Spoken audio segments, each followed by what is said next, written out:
Well, praise the Lord, Central Church, and all of our friends. God bless you, and happy Friday to you. I pray that you are feeling wonderful and amazing in this day that the Lord has made, right? We should rejoice and be glad in it. God bless you. Pastor Roberto Bruno, pastor of the Central Apostolic Church, coming to you from, I like to think, my secret lair. Definitely on the home front. God bless you, and much appreciation to you and yours. And I'm taking a spiritual discernment class at the Chi Institute in Berkeley, and one of the professors this past weekend started off one of the classes with a poem, and I found it to be intriguing. And so I'd like, if you would, just indulge me. The poem is entitled "The Way It Is," and it's by William Stafford. And it William writes this. It says, "There's a thread you follow. It goes among things that change, but it doesn't change. People wonder about what you are pursuing. You have to explain about the thread. But it's hard for others to see. While you hold it, you can't get lost. Tragedies happen, people get hurt or die, and you suffer and get old. Nothing you do can stop time's unfolding. You don't ever let go of the thread."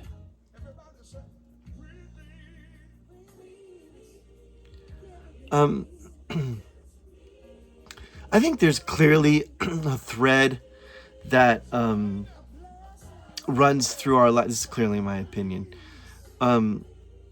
Runs through our lives. I think for some of us it starts in childhood, or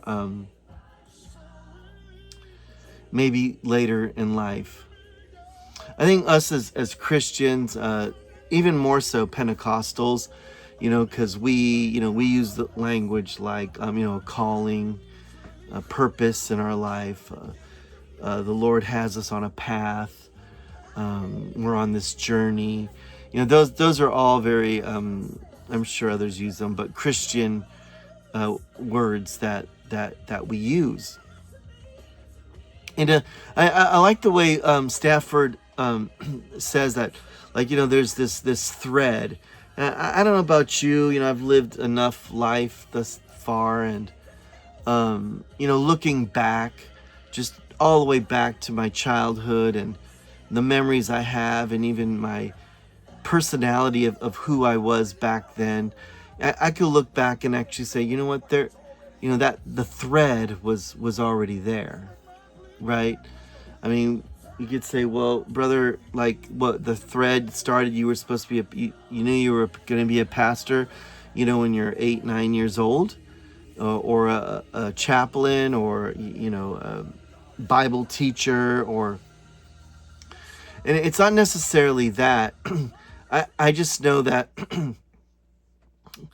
I really believe that part of the DNA that we have, yeah, I know it's, we have similarities to family members, but I think even our spiritual DNA, when God is forming us in our mother's womb, that there is a calling, again, this is my opinion, and that there is a purpose in our lives. And I think as we go on through life, I know that I'd like to think that we all have a sense of it, or a feeling of it, right? If people choose, because we do have a choice, so just though God builds something in us, it doesn't mean that we're going to follow it or even know it's Him. But I really believe that there's this this thread that God is leading us, right? If it's a life of service or a life of healing, a life of bringing justice, I think a lot of those things are already built in us, and we know environment also is a part of it. Um, uh, in our upbringing, in where we grew up or how our parents were. And I think as life goes on, it unfolds, more and more. And we know that God has, I've quoted the Jeremiah passage where, there's plans for you that I made for you. And but I've been really contemplating lately, just in my own life, and this is not like it's not I just have this insatiable appetite for the things of God and what God has for us. My whole thing is God, where are you taking us? If I've been holding on to the thread, right, as Stafford says, where is it taking me? I'm an older man now. I'm sure, Lord willing, or knock on wood, I may have a few more years. But the idea of, if I'm holding this, where are you taking us? Stafford says you don't ever let go of the thread, right? Things happen, we get old. And so I just want you to be encouraged, because sometimes we really do get caught up in life because we have to. It's our life, right? Kids, food, rent, vacations, whatever, school, classes, church. But sometimes we could let go of it.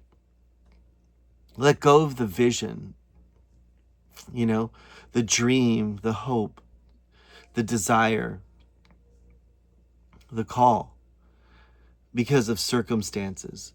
And beloved, I just want you to be encouraged, because whatever it is, if it's a thread, if it's a call, nevertheless, God's called us all to something. And whatever it is, some for huge ministries, others just to be a great citizen, raise, great kids. And I don't want you, I want to encourage you, because, God is the master of everything. And his timing is right. It really is. And, I'm in a time right now where I'm desperate. Like, when, Lord? When? I've been praying. I've been waiting. When? And, I'm so kind of glad that God doesn't answer me sometimes, because I may not really want to know when. I just want it now. And so, just be encouraged. God is with us. I know, Christian cliche, but it's true. He never leaves us or forsakes us. And I'm a believer in the plan of God. And, I hear more and more things that God doesn't have a plan. We're not on a journey, this and that. And that's just a lying enemy. If Jesus came and died for us and done all that he did, we're not some throwaway.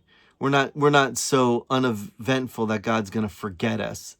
No. We're the apple of his eye. We really are. We're the apple of his eye and his children.